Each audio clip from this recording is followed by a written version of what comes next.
Jajpur BJD ନେତାଙ୍କ ମେଳକୁ ନେଇ ଚର୍ଚ୍ଚା। କାହିଁକି ପ୍ରମିଳାଙ୍କ ଘରେ ବସୁଛି ବାରମ୍ବାର ବୈଠକ।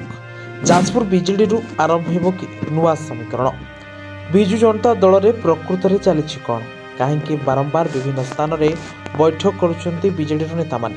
ଆଉ ସବୁଠାରୁ ବଡ଼ କଥା ହେଉଛି ଯେ ଯାଜପୁର ବିଜେଡି ନେତାଙ୍କ ମେଳକୁ ନେଇ ଏବେ ବିଜେଡି ରାଜନୀତି ସରଗରମ ହୋଇଛି।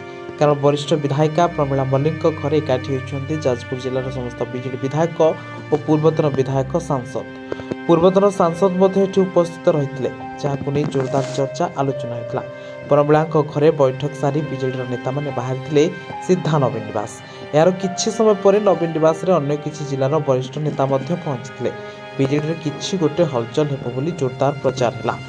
ଯାଜପୁର ନେତା ଏକାଠି ହୋଇ ଭୁଷୁଡ଼ି ପଡ଼ୁଥିବା ସଂଗଠନକୁ ସୁଦୃଢ଼ କରିବାକୁ ପ୍ରସ୍ତୁତ କରୁଛନ୍ତି ରଣନୀତି। ବୈଠକର କିଛି ସମୟ ପରେ ନବୀନ ନିବାସରୁ ନେତାଙ୍କୁ କଲ୍ ଯାଇଥିଲା। ଫୋନ୍ କଲ୍ ସଙ୍ଗେ ସଙ୍ଗେ ନବୀନ ନିବାସ ଯାଇ ହାଜର ହୋଇଥିଲେ ଦଳର ସବୁ ବିଧାୟକ, ପୂର୍ବତନ ବିଧାୟକ। ବରିଷ୍ଠ ନେତାଙ୍କ ସହ ଚାଲିଥିଲା ଘଣ୍ଟା ଘଣ୍ଟା ଆଲୋଚନା। ଏହା ପୂର୍ବରୁ ବିଜେଡିର ବିଧାୟକଙ୍କୁ ଡାକି ସଂଗଠନକୁ ସୁଦୃଢ଼ କରିବାକୁ ମନ୍ତ୍ର ଦେଇଥିଲେ ନବୀନ।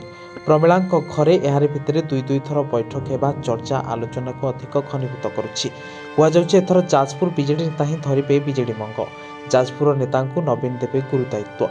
ଆଉ ଯେଉଁଥିପାଇଁ ପ୍ରସ୍ତୁତି ଆରମ୍ଭ କରିଛନ୍ତି ଯାଜପୁରିଆ ବିଜେଡି ନେତା। ପ୍ରମିଳାଙ୍କ ଘରେ ଯାଜପୁର ଜିଲ୍ଲା ନେତାମାନଙ୍କର ନିୟମିତ ବୈଠକ ବସିଥିଲା। ଜିଲ୍ଲାରେ ବିଜେଡି ସଂଗଠନକୁ କିପରି ମଜବୁତ କରାଯିବ ସେ ସମ୍ପର୍କରେ ଆଲୋଚନା ହୋଇଥିଲା, ଯାହା ସେ ପ୍ରତିକ୍ରିୟା ଦେଇଥିଲେ। କିନ୍ତୁ ସେପରି କିଛି ଠୋସ୍ ନିଷ୍ପତ୍ତି ଗ୍ରହଣ କରାଯାଇନଥିଲା। ତେବେ ସବୁ ପ୍ରକାର ଦଳୀୟ ବୈଠକ ଶଙ୍ଖ ଭବନରେ କରିବାକୁ ନିଜେ ନବୀନ ଫତୁଆ ଜାରି କରିଥିଲେ। କିନ୍ତୁ ଶଙ୍ଖ ଭବନଠାରୁ କିଛି ମିଟର ଦୂରରେ ଥିବା ପ୍ରମିଳାଙ୍କ ଘରକୁ ଯାଜପୁର ନେତାମାନଙ୍କ ବୈଠକସ୍ଥଳୀ ଭାବେ କାହିଁକି ବାରମ୍ବାର ବାଛୁଛନ୍ତି ତାହାକୁ ନେଇ ବି ପ୍ରଶ୍ନବାଚୀ ସୃଷ୍ଟି ହୋଇଛି। କେବଳ ଯାଜପୁର ବିଧାୟକ ନେତା ନୁହେଁ, ପ୍ରତାପ ଜେନା, ସଞ୍ଜୟ ଦାସ ବର୍ମା ଓ ପ୍ରମିଳା ମଲ୍ଲିକଙ୍କୁ ନବୀନ ନିବାସରୁ ଡାକରା ଆସିଥିଲା ଓ ସେମାନେ ମଧ୍ୟ ଏ ବୈଠକରେ ସାମିଲ ହୋଇଥିଲେ।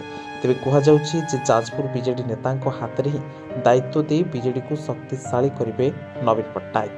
ତେବେ ଏହି ଆଲୋଚନା କେତେ ସତ ହେଉଛି ତାହା ଦେଖିବାକୁ ବାକି ରହିଲା।